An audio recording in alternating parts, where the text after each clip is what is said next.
Good morning. Thank you so much for joining us this Monday, kicking off your week with us. I'm Savannah Sellers. Joe's on assignment this morning. We are going to begin with those ICE raid protests roiling America's second largest city. Demonstrations broke out in Los Angeles over the weekend after multiple ICE raids on Friday targeted people at work. Tensions escalated even further yesterday after President Trump sent in the National Guard, along with a heavy response from the LAPD dressed in riot gear. Protesters set fire to multiple self-driving cars and even temporarily shut down one of LA's major freeways. So far, at least 3 police officers have been injured and dozens of demonstrators arrested. Governor Newsom accused the federal government of violating the law, saying officials did not coordinate with him before federalizing California's National Guard. He is expected to file a lawsuit against the Trump administration today. NBC News correspondent Camila Bernal joins us now from Los Angeles with the very latest. Good morning. So President Trump already deployed 2,000 National Guard troops. He's also ordered hundreds of Marines to be ready if they're needed. Tell us what happened over the last few days and why these federal troops were sent in. Hey, Savannah. So it all started Friday. So it's sort of taking a step back to what happened Friday when the Custom and Immigration Enforcement had a number of search warrants. A number of people were detained by ICE on Friday. So little by little, you started seeing people gathering here in Los Angeles on Friday, and the protests have been escalating. They escalated a bit on Friday, but mostly peaceful. But you did see some less lethal rounds, the tear gas, officers dispersing those crowds. You see some of those images there from over the weekend. You had similar scenes on Saturday as crowds started to get even bigger on Saturday and then even bigger on Sunday. You just have more and more people joining these protests as they grow, but also as they escalate. You mentioned some of the things that happened over the weekend, including parts of the highway shut down because of these protesters. The 101 highway was closed for a period of time. At least 5 of those driverless cars were set on fire. At least 56 people were arrested over the weekend. There were also reports of looting. The LAPD telling people and business owners to take pictures, to get any video they can so that they can prosecute as much as they can. Overnight last night, they did declare an unlawful assembly. Everybody got those notifications on their phones if they were in the area. That meant that everybody had to clear the streets, and that did happen. It is about 4 in the morning, so things are calm right now because of that unlawful assembly order. And we are waiting, though, to see what happens today, whether these protesters go out to the streets again or if things remain a little bit more calm today, as it is a work day. But we'll have to see, Savannah, what happens throughout the day today. Give us a little bit more information on the reality of these protests. Some of the stuff that you just laid out there, obviously quite dramatic, but we have also heard from the governor and the mayor of LA saying that they were mostly peaceful. Were they mostly peaceful? Were they not? What's the reality on the ground?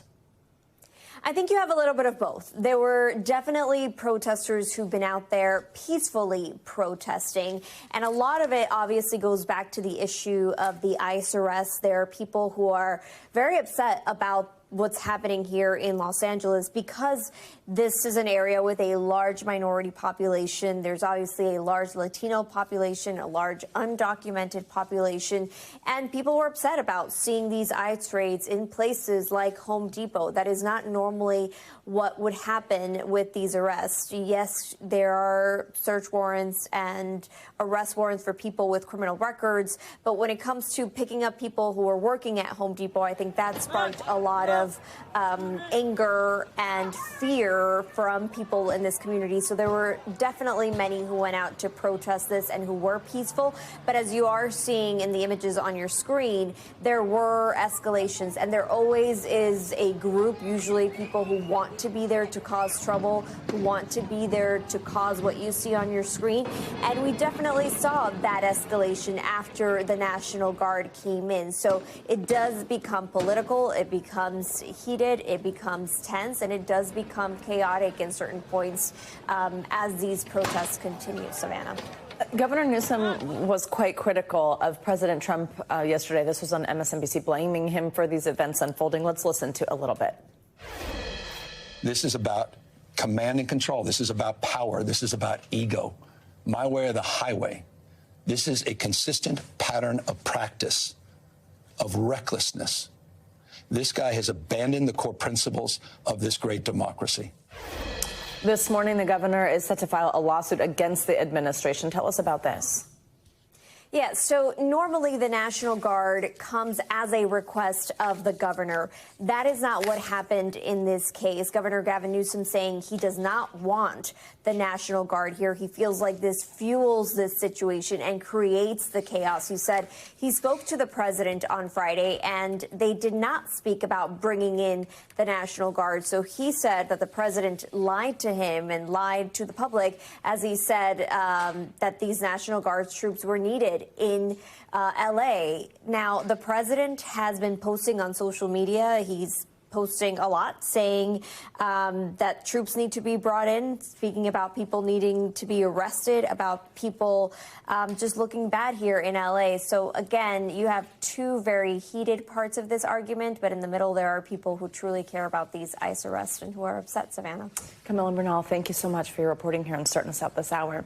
Well, President Trump is distancing himself from the decision to return a Maryland father to the United States who made headlines when he was mistakenly deported to El Salvador back in March, saying he wasn't involved. On Friday, Kilmar Abrego Garcia returned to the U.S. to face federal charges of human smuggling for the first time.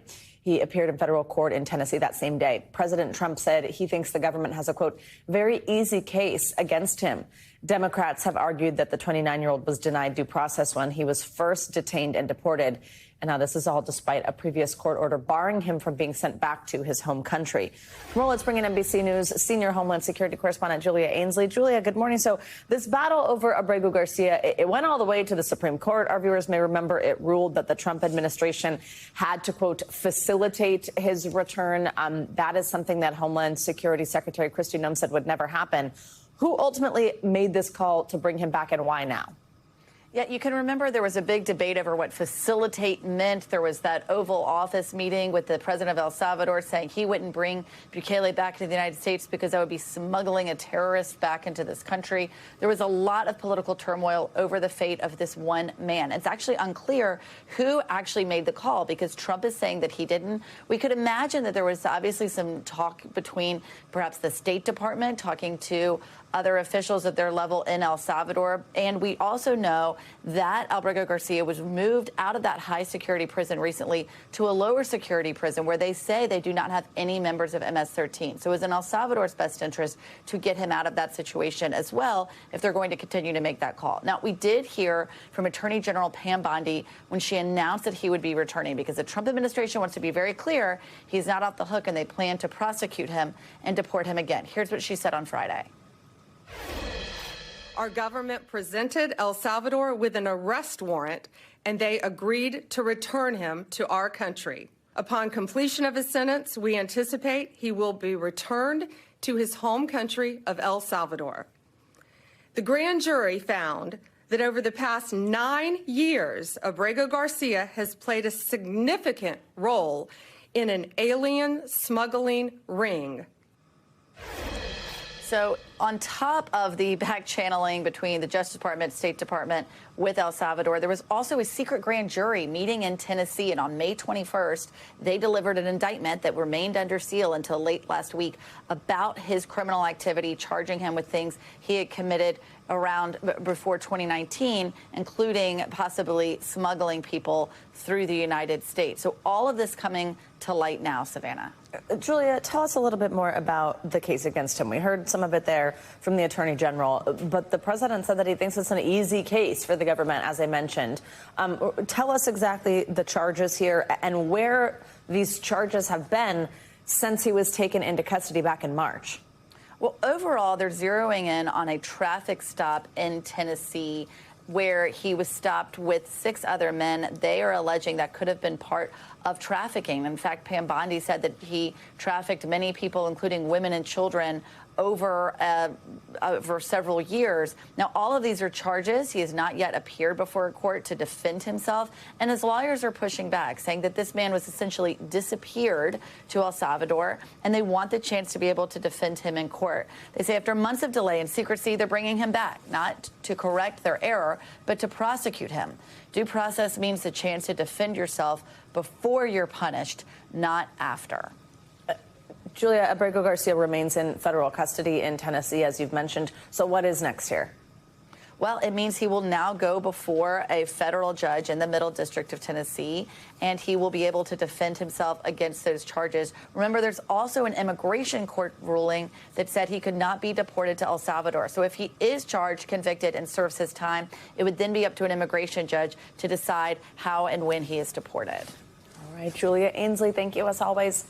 Well, just after midnight, President Trump's new travel ban officially went into effect. Starting today, people from 12 countries, they're on your screen right now, and mainly in Africa and the Middle East, will face a total ban on entry to the United States. And then people from 7 other countries, that includes Cuba and Venezuela, will face significant visa restrictions. President Trump cited national security and terrorism concerns when he announced the ban last week. It does not affect nationals who are already legal permanent residents of the United States. NBC News White House correspondent Yamiche Alcindor joins us now from Washington. Yamiche, good morning. So this travel ban from President Trump's first term, people might remember this, it was back in 2017. It faced almost immediate legal challenges. A judge ended up issuing a temporary restraining order that stopped that ban from taking effect for tens of thousands of people. But what about now? What steps has the administration taken this time around that could make this tougher to challenge in a court?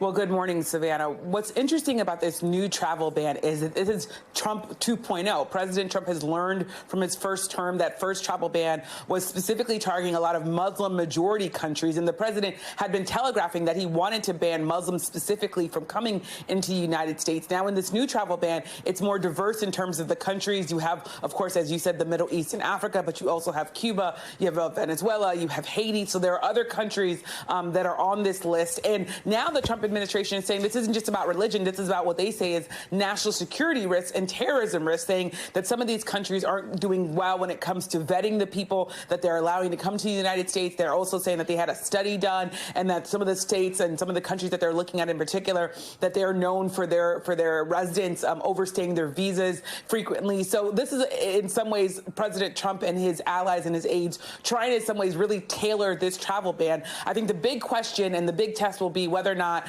this is again ending up in the courts and whether or not there is a loophole here for the court to maybe issue a temporary ban. You're certainly going to see legal challenges here, but I think the big answer to this question will be when it actually ends up in the courts, Savannah. Yeah, obviously a lot to keep our eyes on there as this really just takes effect today. Yamiche, I have a lot I want to cover with you. I also want to ask here, this has been obviously making a ton of headlines. This falling out between the president and Elon Musk really playing out quite publicly all over social media. It started when Musk slammed the president's domestic policy, this tax bill, the big, beautiful bill that still needs Senate approval. And this whole thing continues to escalate. The president told NBC News over the weekend that he assumes that their relationship is over. What else is he saying at this point?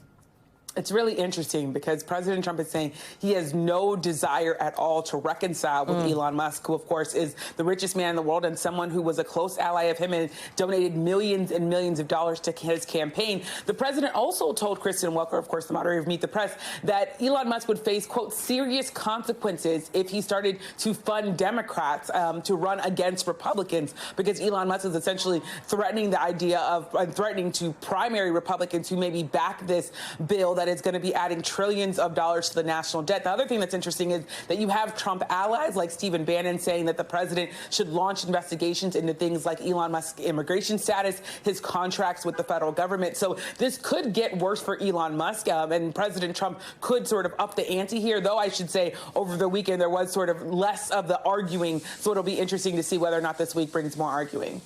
I also want to ask you, Yamiche, the trade war here with China, it's showing signs of potential progress. We know the president had a phone call with Chinese President Xi Jinping on Thursday. What's the latest on negotiations? Well, from what we understand, there was, of course, as you said, that call between the president, President Trump, and President Xi. That being said, we're not quite sure that there's been any breakthrough here. We now know, of course, that the two leaders have spoken directly. That was a big move forward because the United States and China for a while had been in a stalemate. Then they had their sort of officials meet in Switzerland, and then finally the heads of states are meeting. But we're just not clear whether or not there's actually going to be a trade deal that comes out of this. There's a lot at stake here because these are two of the world's biggest economies. And of course, you have global implications if they can't come to a trade deal. So we'll definitely be watching these negotiations closely, Savannah. All right. Yamiche, thank you very much. Covering a lot for us. Well, this morning, millions of people remain under the threat of severe weather from powerful storms in the Midwest and record-breaking temperatures in the west and south. It comes after a weekend of devastating storms that are being blamed for at least 2 deaths. NBC News correspondent Ryan Chandler reports from Dallas. A severe storm system churning out at least 1 tornado at the Oklahoma-Texas border, with huge swaths of the U.S. in the danger zone during a weekend of wild weather. Oh my gosh! An astonishing supercell in New Mexico turning the sky dark. And this tornado touching down in Missouri, spinning 105-mile-per-hour winds for nearly 5 miles, damaging dozens of buildings and downing trees and power lines. The string of storms turning deadly since yesterday. Georgia's governor says 1 person died due to severe weather there. Another death confirmed in Mississippi. And in Boston, an eerie haze as smoke from Canadian wildfires blankets parts of New England. Chief meteorologist Rick Mitchell with our NBC station in Dallas says the worst weather could come to parts of Oklahoma and Texas in the middle of the night, and that could be more dangerous. It's those people that go to bed at 9:30 and it's doing nothing. And then all of a sudden, bam, a tree goes through a window, wakes them up. Those are the folks that, I have concern. Absolutely. Well, let's get a check on the potential for more severe storms moving across the South this morning. Michelle Grossman is here in studio tracking the trouble for us. Hey, Michelle, good morning. Good morning, Savannah. Yeah, it was a tough weekend for many, and we are once again tracking storms even this morning, and then we're going to track them all day long. So this is what it looks like in the South. Lots of lightning. We're looking at heavy rainfall, hearing that thunder, looking at that lightning, and we're seeing hail as well. So this is moving to the east. It's a long cold front, so we're going to see these storms along this cold front moving very slowly today. We're going to see them targeting portions of the Tennessee and Ohio valleys. This is what it looks like. There's that cold front. So you're going to see the storms all along this front as it moves into that warmer air. So the cold front moving slowly, targeting the Ohio Valley and also the southeast. Then as we move throughout tomorrow, still looking at storms, and unfortunately looking at storms in the morning along the I-95 corridor. So if you are planning on flying out tomorrow for business or for fun, you might want to call ahead because we're going to see some strong storms tomorrow morning as that cold front comes through. And then later in the afternoon, the tail end of this cold front, we'll see some storms in the southeast and also the Gulf Coast. This is what it looks like today. It's a lot of people, 40 million people stretching from portions of the Great Lakes, the interior parts of the Northeast, down to the southeast. So Pittsburgh, Charleston, West Virginia, Atlanta, Savannah, Montgomery, down to Jackson. Could see some strong storms, winds gusting up to 60 miles per hour. That could cause damage on its own. Could see some hail. A few tornadoes are possible as well, along with that heavy rainfall. Then as we go throughout tomorrow, we're looking at some major cities along the I-95 corridor. We're looking at Philadelphia, Norfolk, Wilmington, down to Charleston, South Carolina, and also looking in portions of the South. They've been hit so hard. The ground is so saturated, and we are looking at more storms tomorrow. Again, could see hail, damaging winds, heavy rain, and the chance of a few tornadoes in spots. So rainfall, this is a big story, too. We are looking at the chance for some flooding in spots because we are so saturated and because these storms are very soupy, very summer-like, and they're dropping a lot of rain. So where you see those darker colors, that's where we're looking at the reds, the oranges, the yellows. That's where we could see some of that heavier rainfall. Dangerous heat, too, Savannah. We're looking at 13 million people in the west, and we're looking at temperatures soaring into the 90s, near 110 in some like spots. Seattle, wow. I know, it's tough. It's tough. So well above normal for this time of year, anywhere from 10 to 25 degrees above normal. And it can be dangerous in places where not everybody has air conditioning. Yeah, that's exactly. everything equipped. All right, Michelle, thank you so much. Sure. Well, a dramatic scene unfolded here in the waters off New York City over the weekend. At least 22 people were injured after a boat caught fire offshore from the Bronx. An investigation is underway, and a man is now facing charges after a massive rescue effort. NBC News correspondent Maya Eaglin has the details. Terrifying moments as a boat bursts into flames. 33-year-old Joshua Brito, now charged with reckless endangerment and driving while intoxicated in connection with the incident. Hard Island, multiple people in the water, I need assistance. The chaos sending frightening passengers scrambling. First responders arrived to the scene. Oh my God, look! As plumes of smoke filled the air. We knew we were going to have a high patient count when once we got on scene. According to authorities, at least 22 people were transported to local hospitals, one with serious injuries. I saw a very, very heavy black stack of smoke coming, and that was so scary that I thought the whole Hard Island was on fire. I knew it was something pretty serious, and I heard that it was a boat that was on fire with injuries. Rescue crews rushed to reach the passengers. Officials say most of them had to swim all the way over there onto Hard Island before crews were able to rescue them and bring them back here to City Island. The investigation remains ongoing as the NYPD and U.S. Coast Guard try to determine what caused the dangerous fire. Maya Eaglin, NBC News, New York. Well, after nearly 2 weeks on the run, the so-called Devil in the Ozarks, a former police chief convicted of murder, was finally apprehended. After making his brazen jailbreak, he was caught just within walking distance of the prison. NBC News correspondent Aaron Gilchrist has the latest. Escaped Arkansas inmate Grant Harden, surrounded by law enforcement in the woods Friday afternoon, found less than 2 miles from the prison he escaped on May 25th. Tracking dogs picking up his scent and leading search teams right to him. Next thing we know, they're hauling Grant Harden out from back here. Harden was convicted in the 2017 murder of James Appleton, a Gateway, Arkansas city worker who Harden shot in the face in broad daylight. I just want to thank God for answering prayers. I spoke to a family member of Appleton. We agreed not to show their face because they still fear for their safety. The relief is that he is captured, but we all know that when you're in confinement, you still have connections outside. Harden escaped from a state prison wearing an outfit made to look like a corrections officer's. The disguise good enough that, according to court documents, a real officer opened a gate and let Harden walk away from the prison. Hundreds of law enforcement officers spent 13 days scouring Izard County for Harden, ultimately finding him near a creek with high water, which officials now believe also kept Harden from running any farther. Him being recaptured is a huge sigh of relief for him. Nathan Smith prosecuted Harden twice, and he says Harden's escape put a sociopath on the loose. We did not believe he was redeemable. We believed that he needed to spend the rest of his life in prison. Harden was serving 2 consecutive prison sentences, 30 years for the Appleton murder and 50 for the 1997 rape of a school teacher. Documentaries about Harden's crimes earned the former police chief the moniker Devil in the Ozarks. Harden now back behind bars, this time in a Supermax prison. Aaron Gilchrist, NBC News.